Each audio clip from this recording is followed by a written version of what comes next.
Estee Williams, Nara Smith, Hannah Neeleman. What do they all have in common? Well, they're all wives. Not just regular wives, they're Tradwives. Internet for traditional wife, Tradwives share the details of their housework, made from scratch meals, and tips on how to please your husband on the internet. It's the kind of content that kind of makes you scratch your head at first and then you can't look away. You have questions. I know, me too. That's why I've invited my next guest back to the show to help us get curious. She's a gender expert with a PhD in human rights and social development and the author of the book Equal Partners: Improving Gender Equality at Home. Today, we're going to ask the question, is the Tradwife trend a lifestyle choice or a step backwards for women's rights? Societal examiner, equality contributor, thoughtful writer, Dr. Kate Mangino. Thanks for coming back. Thank you so much for having me, especially for this topic, because I wrote a book called Equal Partners, and I feel like Tradwives might be the polar opposite of Equal Partners. So it's a fascinating topic. It is a fascinating topic because you look at it and you think, okay, there's like this nostalgia factor. You're confused because you look at these posts, you're like, oh, that's like my grandma. Then you're like, hold up, she's like 19 and has 4 kids. Wait a minute. Wait a minute. What's going on? The internet is a strange and wonderful place for sure. So maybe we should start, though, by defining a tradwife as it relates to this trend. What is it? People have been in traditional marriages and relationships for a very long time. I would say tradwives are something new, though, and it's this sort of throwback to, as you said, our grandparents' generation. I'm not sure that it actually is a throwback, or is it a throwback to a mythical time where we thought that women wore hoop skirts and made their husbands' meals from scratch and waited for them to come home from work. So it's sort of this throwback to this ideal home where a man earns the money and goes out to work and the woman stays home and takes care of the home and the children.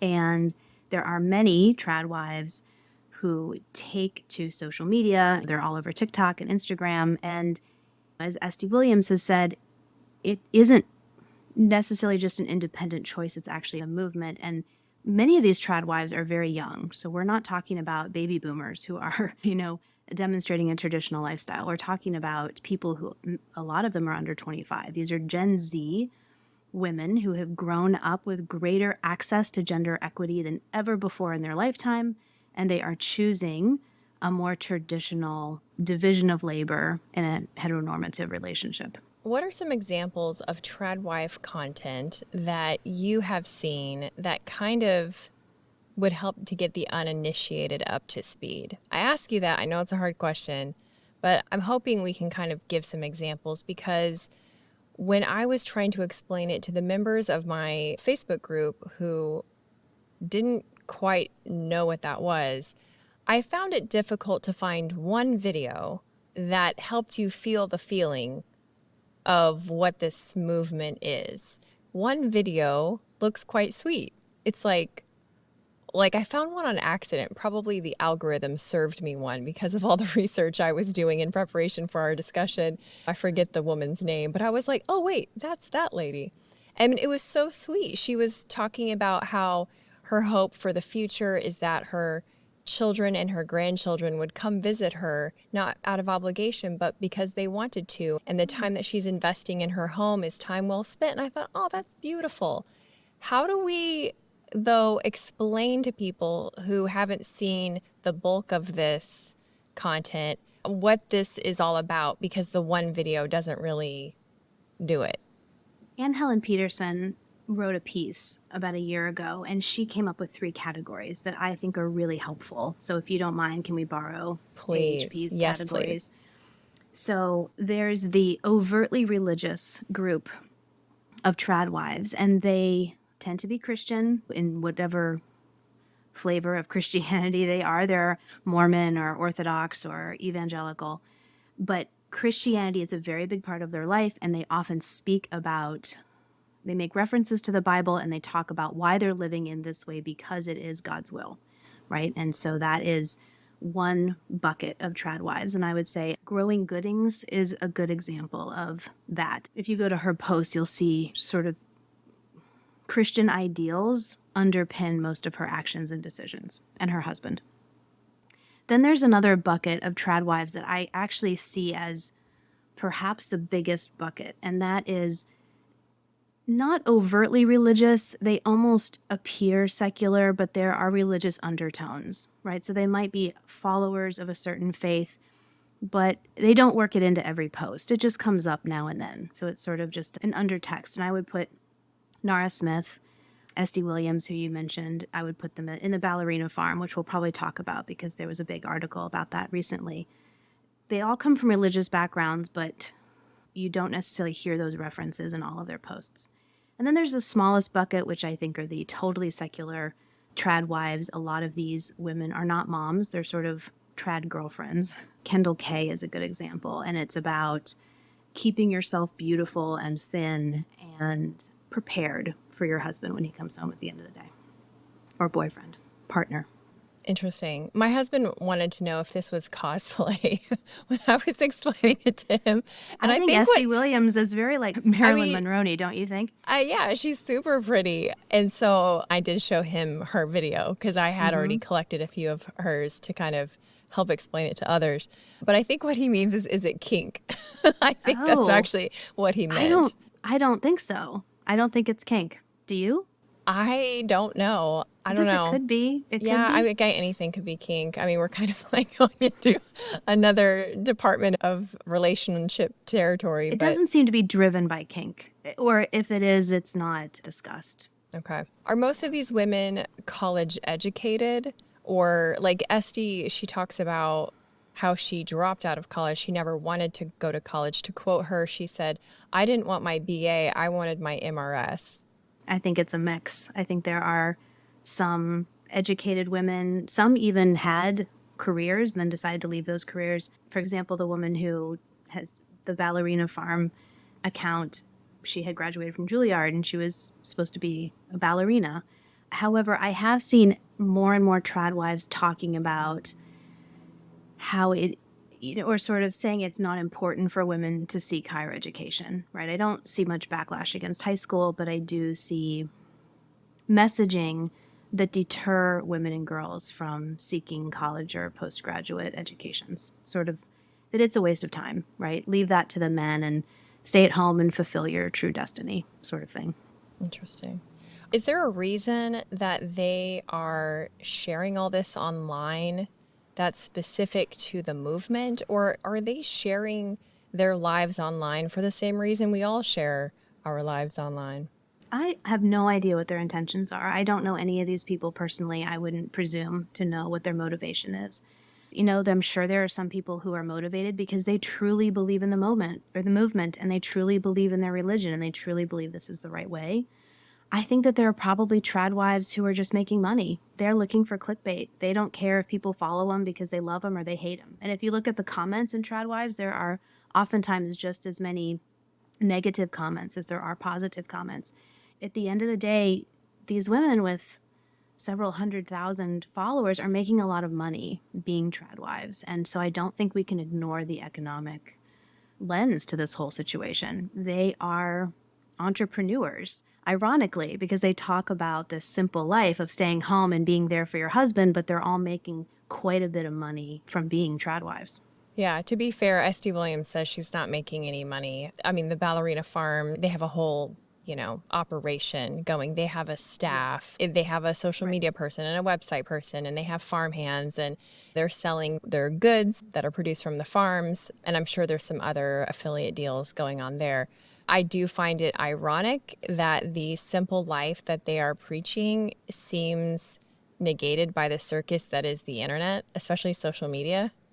They don't seem to really go together. No, I think there is a disconnect there. And I think that's important to talk about, especially when you're talking to younger women who are watching, Tradwives TikTok videos and being influenced by them. I think it's an important fact to point out.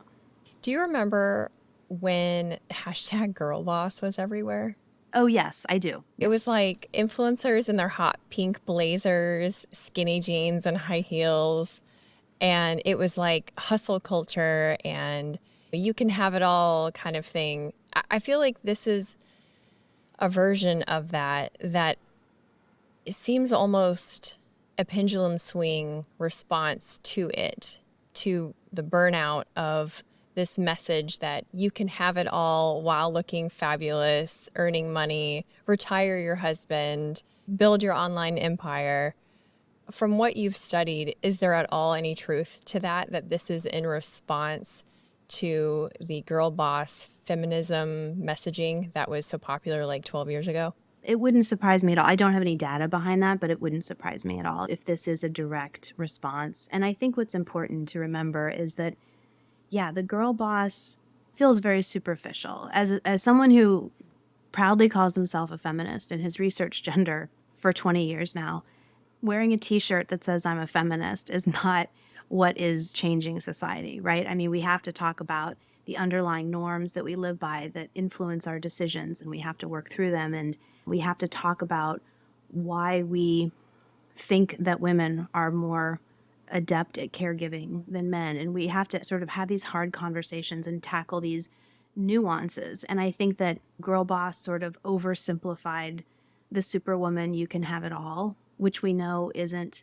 true on the surface, right? Like everyone has to make decisions and sacrifices in their life. And then I would also say that the reverse, the Tradwife movement, oversimplifies and over glamorizes what a stay-at-home lifestyle looks like. They're not filming themselves 24/7 for everyone to see. They post a 20-second video every day or every other day. They're highly edited and they're highly scripted. Tradwives show us what they want to show us, and they get to hide everything they don't want us to see. So those moments when your hair is going crazy and you're yelling at your kids, that's never in a Tradwife video. Or when you mess up dinner and you've got a pan spilled on the floor and you're crying, that's not in a Tradwife video. The makeup is always perfect. There's definitely a material bent to it, right? The home is decorated nicely and you have the perfect cupcake tins for the perfect holidays, right? And the perfect apron. There's absolutely sort of a capitalist tone to all of this, that you have all these pretty things and you have this quiet and orderly home. But it is very much scripted. You know, I have a 13-year-old daughter at home and she watches Nara Smith, for example, and I'll say to her, you watch sitcoms and you know it's an actor acting a role and playing out a role. And I don't want you to think this is any different. Nara Smith is, in essence, an actor. She's choosing which videos she wants to make and when, and what she posts and what she doesn't. It's all very scripted. So don't think that this is necessarily a window into her daily life. Oh, that's such good advice. And I know I'm picking on Estee Williams. It's just because she was the one that came up first. So much material there. I mean, she has so many videos, and she's one of the more sort of overtly pro Tradwife movement, I think, as well. Yeah. Yeah, she is. I obviously looked at her social media stuff, but then I looked for other outlets that she was speaking on, and she has been interviewed on some pretty major outlets. Her speaking voice when she is interviewed on a normal, not social media outlet, completely different. Interesting. When she is speaking on camera for her social media accounts, she has this breathy, what I'm picking on Mormons, but like I follow a lot of Mormon accounts, like anti-ex-Mormon accounts. I just think it's interesting. And they talk about this voice that they were trained up to use and how it's a breathier, more submissive version of their real voice. I don't know if that's true or not. That is just the perspective of one former Mormon.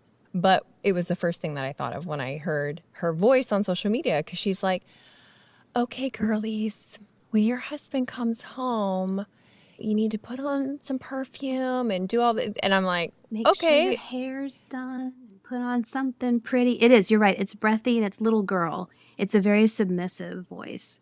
And I think that is another, that it exactly explains that she's playing a role, right? She obviously has multiple personalities and traits, as we all do. She's a complex human. We're all complex humans. And so it's interesting that a different side of her comes out when she's doing interviews on major media platforms versus the videos that she's making for her audiences. Because in those major media platforms, she has like a normal voice. And she's like, yeah, I just This is just the way that we choose to live. What's the big deal? And she almost has this like shrug, like, yeah, this is just my choice. No big deal. And I'm like, wait a minute. If it's no big deal, then why are you posting a video every day talking about a movement and how your life would be so much happier if you also cut the chaos and tried out a more simple life? So I don't buy that. And she contradicts herself a lot in her videos. She'll say, I'm not telling anyone what to do. I'm just saying that the better way to be is to be a stay-at-home woman and take care of your man. She talks a lot about the chaos of the world and how quiet and simple and happy her lifestyle is because she has decided to live in a more traditional way. And I think that is the appeal of why we watch, because at first you watch this stuff and you're like, why are they doing that? Being a stay-at-home mom or dad is really hard work. Really hard work. It's so hard. I think being a parent in general is just, not that I am one, but like, it is so complex and so difficult and nonstop. And so I don't know. And I just feel like it is like definitely overly glamorized. So when you're first watching this content, you think to yourself, okay, that's great. But why would you also add to your plate, like setting up the camera for that? Behind the scenes, you've got a tripod at least, and you've got probably a light. It's enhanced reality. You have to set up the shot. It takes extra time. Why are you adding that to your day? So once you get past that, then you get to the stage where you're like, wait, why am I watching this? And I think I love that term, enhanced reality. I cannot take credit for that. That is thanks to a local branding firm, ID Group, here in Pensacola. They use that word. It's enhanced reality. But when you ask yourself, well, why am I watching that? I think it's because of what you just alluded to. It's cutting the chaos of the world. There's something very grounding about, oh, wow, we're just in a kitchen and we're making some biscuits. It does remind you of your grandmother. So it gives you like those good vibes. But you're right. It's a bit performative because it's not the true messaging. However, nothing on social media is. So this is where I need you. I need Dr. Kate Mangino in the house, because we all know, aside from young people, we're talking about adults here for a second, we all know social media is not real. So how are they any different? Like, am I picking on them because I'm like, that shit ain't real? And then I say to myself, wait a minute, there's nothing about any of the accounts that I follow that's very real at all. So why am I particularly picking on them? Do you see what I mean? I do, but it doesn't matter if it's real or not. When you watch enough of something, it normalizes things for the watcher, right? It normalizes that you should make everything from scratch. It normalizes that when women are at home raising their kids, they have full makeup on and a $2,000 gown, right? The other day, Nara Smith was making homemade cough drops with like this feather boa on. I mean, you watch enough of it and you start to form patterns in your mind, and it starts to normalize and change the expectations you have for yourself, right? It's like we saw, for example, you look at the fashion industry. After decades of all of the mannequins being size 2, it normalizes that's supposed to be our size. And we're finally seeing a change in body image, and we're seeing mannequins of all different shapes and sizes now in stores. It took us decades to get there, because even if you say in your head, I know not everyone is going to be a size 2 and I don't need to look the same way in this outfit as this mannequin, if you see it over and over and over in ads in stores and commercials and movies, you can't help but to start to shift your expectations subconsciously. And so that brings up the question, is this just strange entertainment, or is this dangerous? And if it is dangerous, how dangerous is it? One video, one Tradwife is not dangerous in the least. And I think we need to call out the elephant in the room, which is oftentimes when people critique Tradwives, the first response is, well, you're not being a true feminist, because feminism is about women being able to make their choice, whatever their choice is. And feminists should be just as happy with a woman choosing to be home as a woman going out into the workforce. And that's why I say one video, one Tradwife, a handful, not a problem. Individually, they are not potentially harmful. Together, collectively, as a potential movement, I do see potential harm. I would describe that in two different ways. I think there is harm. The first is when women take on a role in the home and they remove themselves from public life, then the business executives, the politicians, the presidential candidates, the Congress people, the administrators of hospitals and universities are all going to be men, right? When women pull themselves out of a workspace, what do you have left? And men are going to take leadership roles the same way that men had all the leadership roles several decades ago.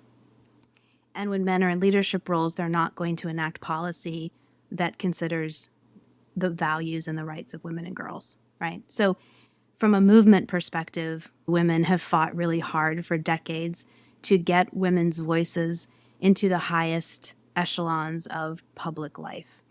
And this movement threatens that. And that to me is potentially scary. The second thing that I find potentially scary or harmful is when you have a human being who is completely economically dependent on another human being, you open up an environment that could introduce violence or oppression or control. I think it doesn't matter if it's a man or woman or whatever your gender identity is, when you don't have the means to make money for yourself and you are in a relationship and you are dependent on that person to take care of you and feed you and pay your rent or your mortgage, then you don't have the means to walk away if and when you need to. And that also is potentially scary. So you think this could create an environment that would attract abusers potentially? It could, absolutely. Within those two themes I talked about, you also can discuss how I think the Tradwife movement contorts expectations of what I'm supposed to be as a wife and mom, contorts expectations that men have of what their future partner is going to be. Yes, I can potentially see abusers, future abusers, being attracted to, if I have this partner who never leaves the house, as Estee Williams says, I don't leave the home after dark, I won't go to the gym without my husband. I hope her marriage is a happy one and that there isn't any violence present, but that sort of partnership introduces the possibility of violence. Yeah. Well, and we're saying violence, but I think it's important to point out that psychological control, manipulation, restriction to finances, restriction to decisions, all of that is under the umbrella of abuse. And it doesn't always mean that there are punches thrown. Correct. Yes. When I use the term violence, yes, gender-based violence or gender-based abuse, we often think of it as sexual, physical, psychological, and economic harm. Yeah.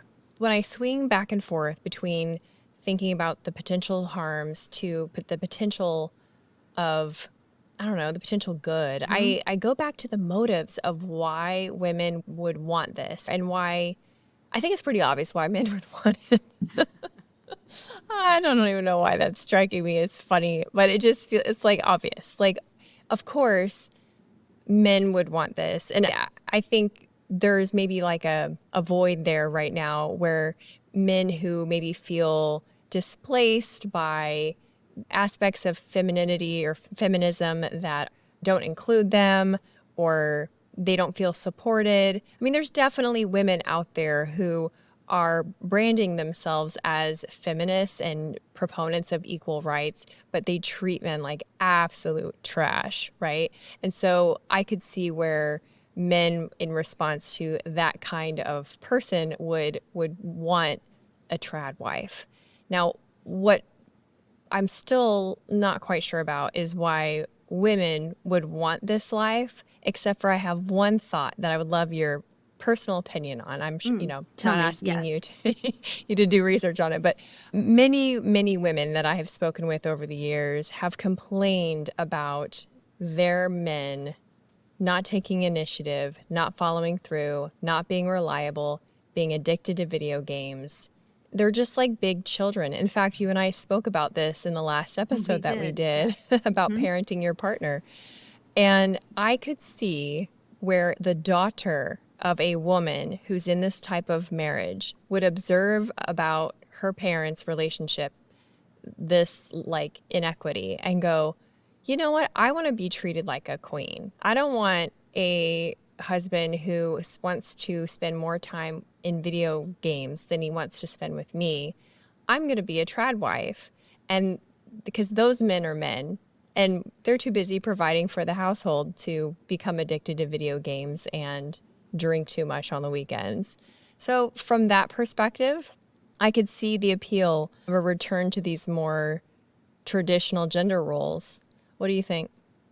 I think you're right. I've actually read some articles that talk specifically about how Black Tradwives are drawn to that lifestyle because they're trying to escape burnout of everyday life. If you are working a full-time job and coming home and doing everything in the house, you're exhausted.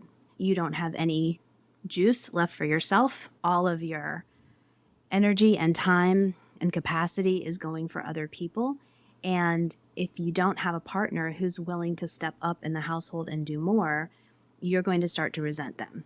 You know, I wrote a book called Equal Partners, which is about moving towards equality. But I can absolutely understand how if you don't have a partner interested in helping you move to equality, you would just say, fine, then we're just going to have a division of labor. You bring the money home and I'm going to take care of the house. And then at least I get some joy out of my life, right? I'm not working 24/7 anymore. So I think that makes a lot of sense. What I'd love to dig into is, you even laughed and you said, of course, I can understand why men would be attracted to this. But I think it's important, which I haven't seen many people talk about, is I think a lot of men would not be interested in this. And I think that the traditional lifestyle can potentially harm men too. And when I think about all of the advances that we've had around men being true fathers, truly involved parents, men who care for their elderly parents, men who are allowed to be in touch with the emotional side of themselves.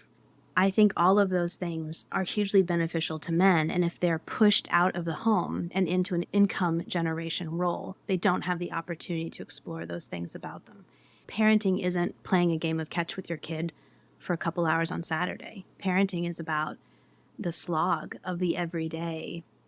And some of the most joyous moments of parenting comes in those moments that you don't expect it. It's not when everyone is dressed to the nines and taking pictures in front of the fireplace for a holiday card. The best parts of parenting are sort of the spontaneous laughter during bath time or bedtime. You have to put in time to get those moments. And if men are pushed away from the home, they're not having those moments. The other thing that I think can be harmful is it's incredibly stressful for one person to feel the weight of the family's finances. The last statistic I saw from the Bureau of Labor and Statistics of the United States is that 80% of families have dual income. I think some of that might be for choice, but a lot of it's for necessity. Not many people earn an income high enough to support an entire family on their own. And so to have one person say, I want to be a traditional stay-at-home, and you earn all of the money, that's putting a lot of stress and pressure on that one person. We know that men die an average of 5 years before women. We know men have higher rates of substance abuse and heart disease than women. And I think a lot of that internalized stress comes from the weight of having to be that family breadwinner. Those are such good points. I'm remembering now when we had our first discussion, how you talked about what did you call it? It's gatekeeping. Yes. Like parental gatekeeping that women have done historically because they were powerless in society, and so they became powerful in the home and therefore would exert their power in different areas of the home, including not allowing husbands to be parents, and how sad that is. And you're absolutely right. I'm so glad that you brought up that point. The economic pressure part of it too, that would be a lot. Yeah, I think I wouldn't want that. That would stress me out to be the only income earner in my family. Yeah, thank you for bringing that up. I think I got a little tied up into the relationship part of it, the part that is what you call the performative femininity. Sure. Yeah. And I think a lot of people would be into that. Don't get me wrong. But That's why my husband was like, are you sure this ain't cosplay? Like, well, we don't know what's going on, babe. I don't know. It could be. There's a lot written in sort of how teenage boys have access to porn in ways that they never have before. And that has altered Gen Z's expectations around partnership and sex and what sex is supposed to be like and look like. And I think that Tradwives could kind of be like, obviously it's not pornography, we understand that, but it still is demonstrating an unrealistic lifestyle and setting unrealistic expectations. And so I think that it's not helping young men who might watch Tradwife videos and then go out and go on dates with people. That's probably not realistic of people who they're going to meet. I think that Tradwives, again, because it's edited, it's scripted, they only portray this sort of put together, happy, quiet, whispering, submissive wife. And I don't know for sure, but I'd be very interested to know, is Estee Williams actually like that all the time? Does she ever break? Do they ever argue? Does she ever reach her breaking point? Don't all humans at some point in time? I think this would be a good time to talk about the recent article on ballerina farms. And we will link that so everyone can get up to speed if they haven't read it. But essentially, this journalist went out to the farm. I mentioned Ballerina Farm's real name in the beginning, Hannah Neeleman. So she, as you said, was training in a very prestigious school of dance and had all these things going for her. This guy caught her eye, wanted to be with her. His dad owns JetBlue, I guess. And yes, so they he obviously have means. so many means. And he was able to pull strings so that he would sit next to her on her flight and courted her. They got married. And now they are living out his dream of living in this farm, quite a bit of acreage in Utah. And she had to leave the life of pursuing to be a ballerina. And there's very few quotes in this article where she is actually speaking because the reporter could not get her alone. So I'll let you pick it up from there because I'm curious to hear what your perspective is as a gender expert versus mine just being like a regular person who happens to have a podcast. So I think that, I mean, I read the article like everyone else. It came out a few days ago now, and it was sad. It was a sad article because it sort of, in The Wizard of Oz, when they pull back the curtain and they realize it's just a little man. I mean, that's how it felt to me, that the curtain was pulled back and this woman who everyone thought was so happy and had this amazing farm with this beautiful long wooden table and this gorgeous kitchen, all these sweet kids, and was out milking the cows every morning, and that she actually came across as sad. And the article, as you said, she wasn't often alone. The journalist repeatedly said they had a very hard time getting one-on-one time with her, that the kids and her husband were always around and sort of answering questions for her. There was a lack of self-agency coming from her. And she would talk about all the sacrifices that they had made as a couple to be who they are. But when the journalist dug down, she realized that the sacrifices were really on her part, not on his. He got his dream of living in Utah on a bunch of acreage. She had to give up being a ballerina. He had his dream of having as many children as God would give them. She was definitely showing signs of fatigue of birthing 8 children in 8 years, right? And I think it was an important article to, again, bring to light this idea that what we see on social media may or may not be accurate, right? What they were portraying and everyone was buying into is something very different than what reality looks like. As a gender expert, I would say that's a sad situation, no matter the identity. If you're talking about 2 women or 2 men or non-binary people, or if it was swapped and he was the one that had no self-agency and she was making the decisions, any of those situations would be a little sad when you have one person in the relationship that is doing 90% of the sacrifice for their partner. However, we know that statistics, and we have data to tell us that women are statistically more likely to be disadvantaged than men, right? And so because of gender norms that portray or idealize femininity to be submissive and caring and supportive, and we idealize masculinity to be leadership roles of control and decision and authority, we still see this happening in relationships between a man and a woman. And so it is far more likely for a woman to be silenced in a relationship than her husband. Interesting. Yeah, it was a very sad article, but hopefully it does bring some realism to the people who are idealizing their situation in a manufactured way. Like that they'll read the part where she will stay in bed for a week at a time because she's exhausted. And I couldn't help but read into her desire to do pageantry, because that was the other element that we haven't brought up yet, is she competed in Mrs. America, what, 12 days after 12 giving? days after giving birth. Was it her seventh or her eighth child? I've only had 2 children, but I can't imagine competing in anything 12 days after giving birth. And again, I think this sets unrealistic expectations for women. I don't know. There's half of me that's like, you go, girl. Like, if that's what you want to do, that's amazing. Don't let that baby hold you back. You know, follow your dreams. And there was part of me that felt really proud of her, if that was her choice, if that's truly what she wanted to do. If she was pushed into that because she felt like it was what she had to do or what she was supposed to do, that's what makes me feel sad. I hope that young people who watch her TikTok channel are also going to read this article. Women who are teenage girls or young women who might idealize or might be considering a more traditional lifestyle. I hope that they are reading or, you know, open to all the information about Tradwives and not just the idealized, scripted, edited versions. Yes, and I think you hit on something when you said, if that's what she wants.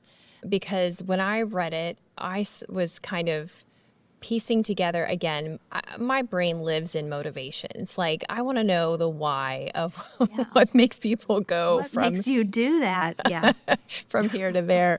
And so what I saw when I read that was a woman who got her accomplishment traded out for something that she wasn't maybe ready to do yet. And because the Mormon church frowns on birth control. And so maybe participating in that pageant was her way of taking back her ambition, like her accomplishment that was hers alone. Because certainly the products that they sell on their farm presumably are doing well, whatever affiliate deals, they're doing well. But only one person can compete in a Mrs. America pageant, and that is the Mrs.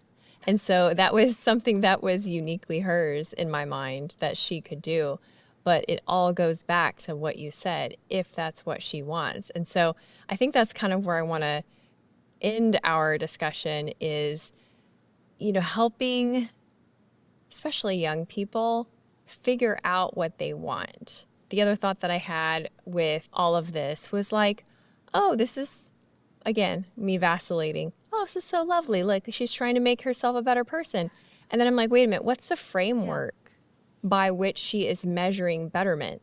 Is it these other influencers and what they're posting? At what point does this become a mental health disaster because they're all one-upping each other or trying to, of like, well, look at my sourdough starter is more perfect than your sourdough starter.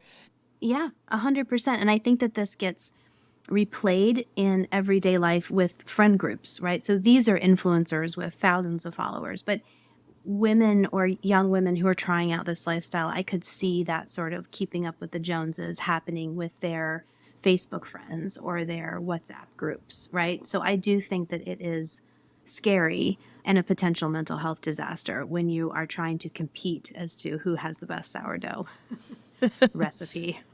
Yes. So, as you, of a mother of a teenage daughter, how do you help your daughter hear her own voice? How do you help her distinguish during a time in her life when she is supposed to please her parents, supposed to get good grades, supposed to do what her teacher says? How do you help her hear the truth of what she really wants and who she really is on the inside? Let me just start this by saying I am certainly not a perfect parent and I make just as many mistakes as everyone else. So my intentions and what actually happens on a day-to-day basis might be slightly different. I'm sure if you asked my daughter, she'd have a different response than I would. I try very hard to let her know that mistakes are going to happen, that mistakes are part of learning, part of growing, and that they are expected and that it's okay, right? I try to teach her that if she wants good grades for herself or for her own motivation, that's fantastic, but we're not going to love her any less if she brings home C's. And when she watches Tradwife clips, which she does, I watch them with her. And we talk about, not all the time, but once in a while we'll sit down. I'll ask her to show, she loves Nara Smith. So I'll say, show me the latest Nara Smith video. I think that when Nara made homemade sunscreen, got a lot of laughs in our household. And I think it's important, again, to just say, let's just point out what's in this video, what's not in this video. And she even said to me, so Nara's husband, Lucky, she talks about Lucky a lot. My daughter said, maybe Lucky's doing the dishes. Maybe Lucky's washing clothes, but that's never in the video. We don't know what he does and what he doesn't do. Maybe he's really involved in the home and we just don't see that in the videos.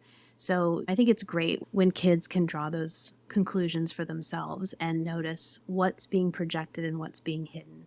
And I think another thing that's important to point out to young women is that if you're in the trad lifestyle, it's hard to then leave it. Right? I mean, if that's what you're doing for years and you have not followed a career path and you have not made your own money for a long time, and then for whatever reason you decide to try something different, that's going to be hard, right? So maybe find a way to balance your desire to cook and to take care of other people and be cared for with an education and a way to earn money so that you continue to have choices. So that, going back to what you said, Meredith, it will always be your choice. That you will never feel stuck in a situation. You will never feel limited in your choices because of access to resources. If you have the means to make your own money and make your own decisions, then you'll always have access to making your own decisions. Well said. Thank you so much for exploring this topic with me. It's been educational and fun, which is probably my favorite combo of conversation. Thank you for bringing this up. This is a fascinating topic. Tell people where they can read your book and keep in touch with things that you may be doing in the future. You can always keep in touch with me on katemangino.com, and my book can be bought on any online or brick and mortar store, and my paperback just came out on August 20th, so now you can check out my paperback version as well of Equal Partners. Thank you so much. I appreciate you.